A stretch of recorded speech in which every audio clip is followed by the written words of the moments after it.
Enterprise software is pretty much a mess right now.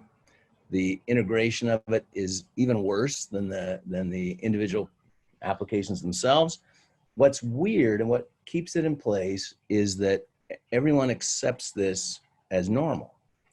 I think what has happened collectively to the industry is like that parable of the boiling frog, that we've been sitting in this stew and it's been gradually getting hotter, and we don't notice that there's something kind of drastically wrong here. This is another legacy that we have of this way of thinking. We're now spending most of our IT budget just on integration, and frankly, not doing a very good job of it. You know, the amount of integration we have is pretty pathetic, and it's sucking up all the oxygen. And of course, you know, silo after silo after silo.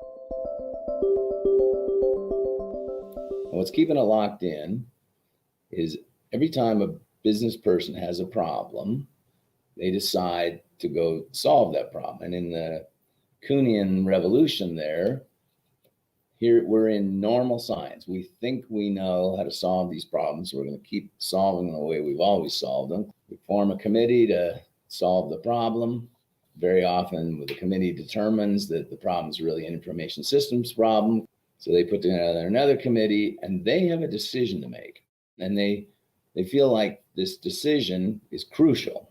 And the decision is either, should we build a new system, which is what people did for a long time? Should we buy a new system, an application package? Or these days, should we rent a solution? Should we get software as a service and just, you know, pick up something and start using it? But here's the reality, and here's where the paradigm shift is broken.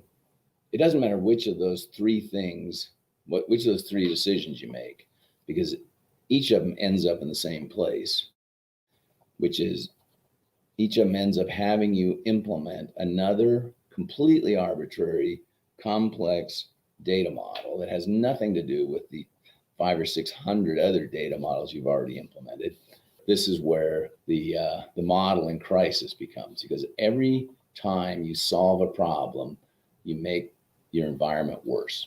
So you've now either built, bought, or rented this new data model, and you've created yet another silo. And so if you ever wonder where they come from, that's exactly where they come from. And nowadays, any VP with a credit card can create a new silo. You know, software as a service, here you go.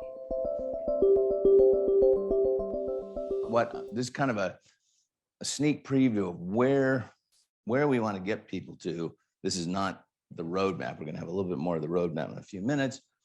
But, you know, right now on this continuum, if you're completely ignorant of data centric, if you want to just keep doing another application centric project, you're going to keep incurring tens of millions every major project you do, because everyone's just like the last one. It's another 10 million, it's another open heart surgery. And then, but the idea is eventually, and it takes time, but that same project, just like Health Sherpa, should be hundreds of thousands. And small projects should go, you know, right now, if you're in a large enterprise, even a minor project is hundreds of thousands of dollars, just all the stuff that you have to touch and things you're going to break. And we want to get that, you know, to the size of a JIRA ticket. If you're building a new application today, that data you think has value or needs to leverage valuable data from other applications, my first recommendation would be the best way to get out of the hole that we have dug in most enterprises is to first just put down the shovel and stop using it. So the fundamental idea, and this is kind of obvious to you folks, but you'd be surprised, it's not at all obvious to a lot of people in industry. Start with your data model. Don't start with the business process or the business problem or the metric or the app or any of those other things. The data is the thing, and it's runaway complexity on the data is where all the cost goes. In fact, I like this sailboat analogy. A lot of people want to have a roadmap before they get started, but it is kind of like sailing. You may decide that we're going to tack this way for a while, and then, you know, maybe we do a pilot in a sandbox, and maybe we productionalize that. Maybe we want to go back to the sandbox and make it bigger, maybe, you know, and you don't know ahead of time whether you're going to add architecture, whether you're going to add footprint, but somewhere you're tacking, trying to get somewhere. And what your executive sponsors is helping you coordinate a series of projects that are going to get you from where you are to where you want to be.